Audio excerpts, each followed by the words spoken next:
قائد اعظم کی اہلیہ جوان عمری ہی میں ان کا ساتھ چھوڑ کر اگلے جہان سدھار جاتی ہیں۔ قائد اعظم کے لیے یہ صدمہ ناقابل برداشت ہے۔ اس نازک مرحلے پر محترمہ فاطمہ جناح اپنے غم زدہ بھائی کی دیکھ بھال اس طرح اپنے ذمے لیتی ہیں کہ اپنا میڈیکل پروفیشن تک ترک کر دیتی ہیں۔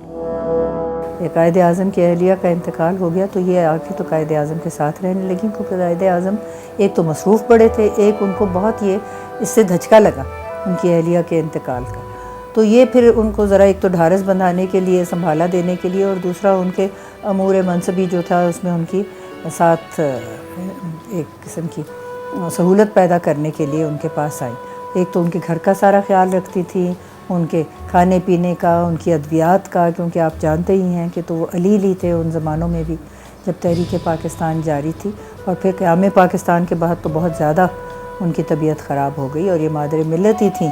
جنہوں نے ان کی ہر چیز کا خیال رکھا۔ میں بڑی معذرت سے کہتی ہوں کہ ہماری قوم میں بڑے عجیب لوگ ہیں۔ بعض لوگ کہتے تھے جب ہم نے مادر ملت کا سال یہاں نظریہ پاکستان اور پھر پاکستان میں بھی 2003 میں گورنمنٹ کے لیول کے اوپر منایا،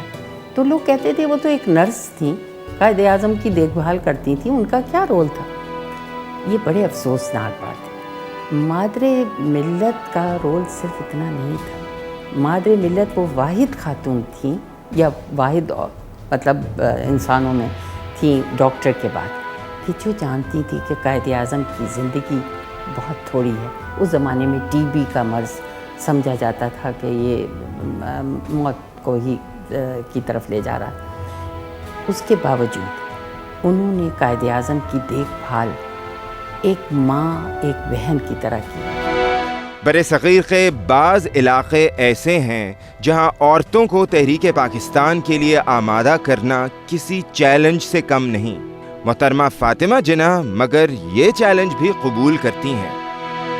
خیبر پختونخوا کے جیسے علاقے میں جہاں کوئی خواتین کے باہر نکلنے کی روایت ہی نہیں، وہاں ریفرینڈم سے پاکستان کے حق میں ووٹ ڈالا تھا، اور وہاں کی خواتین مادر ملت کی ترغیب سے باہر نکلیں، گھر گھر جا کے انہوں نے مردوں کو نکالا کہ آپ ریفرینڈم میں ووٹ دیں پاکستان کے حق میں۔ تو آپ سمجھیں خیبر پختونخوا کی شمولیت پاکستان میں یہ بہت بڑا ایک اہم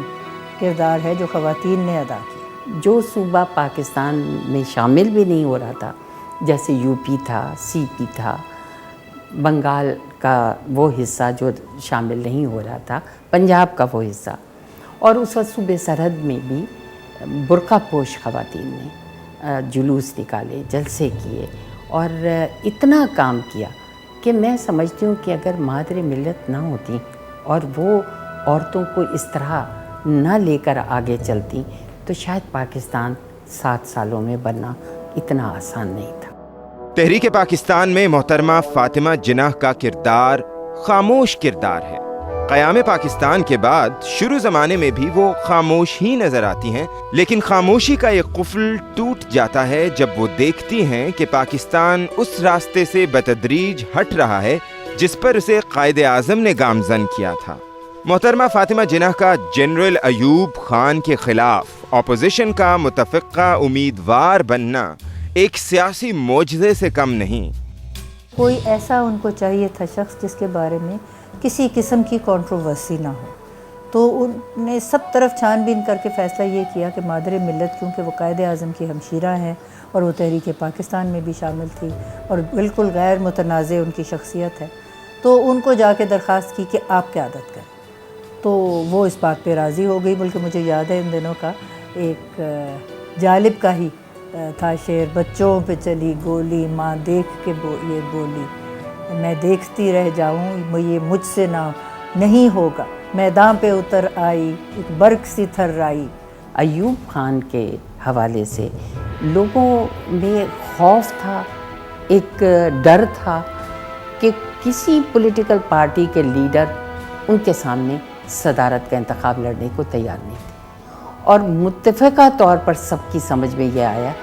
کہ مادر ملت کی جو سوچ و سمجھ ہے وہ قائد اعظم کی ہی سوچ ہے۔ کہنے والے کہتے ہیں کہ صدارتی الیکشن میں محترمہ فاطمہ جناح کی انتخابی مہم ایسی ہے کہ تحریک پاکستان کے دنوں کی یاد تازہ ہو جاتی ہے۔